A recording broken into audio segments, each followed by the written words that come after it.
me just share this very interesting thing that happened. Now, shots will be fired. Karoline Leavitt's remark before the White House shooting has gone completely viral. Let me give you a detail in brief. Now, the White House press secretary, Karoline Leavitt's remark that there will be some shots fired tonight is a comment moments before the White House Correspondents Association's annual dinner. And a clip of the statement, viewers, by Leavitt has gone completely viral due to its timing. This was, of course, she meant it as a metaphor, viewers, but the fact that she said this right before this happened has gone completely viral. But now let's get to another aspect. Now, Donald Trump's ambitious gold card visa program was launched with big promises, viewers. A premium pathway to US residency designed to attract wealthy investors from around the world and pump fresh money into the American economy, which, as we all know, currently is in disarray. Now, marketed as a faster elite alternative to the traditional green card, the scheme was expected to generate major global interest. But the rollout has now run into an awkward reality check after officials disclosed that just one person has secured it so far.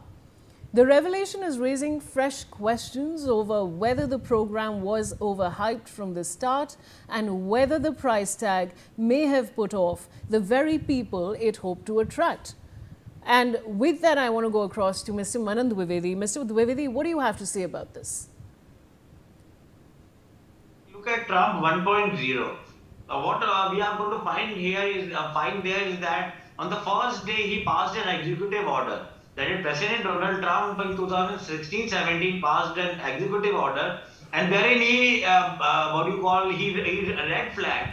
He flagged 7 countries which had fundamentalist regimes doing the rounds in their domesticity. That is, in their countries, in the terrain of their country. And that was something which was just a continuation of the larger sentiment in the United States of America. Now we might go on to contend that the votes were bought or the EVMs were manipulated. All such stories have been the pet peeve of the Democrats and the political opposition. But the Americans feel that they have been cheated, and they might not be willing to work.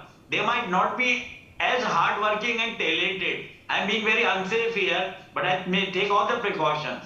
But still, the Asians have always had a kind of a higher perch as far as the professional excellence and moving from a rags to riches story is concerned, as far as the land of America, the land of plenty is concerned. So, one of the major political agendas during the election campaign, both the election campaigns that President Donald Trump ran, happened to be that of instilling a kind of a distrust amongst the foreign people, the foreign workers. But if we talk about the American economic interest, as you very rightly said, that the same people they are trying to attract, the same group of people might be distracted, or they might be very much disincentivized not to go to the land of plenty that for them is United States of America. This is what I would like to say, and I would also like to contend that there happens to be a distrust, and the MAGA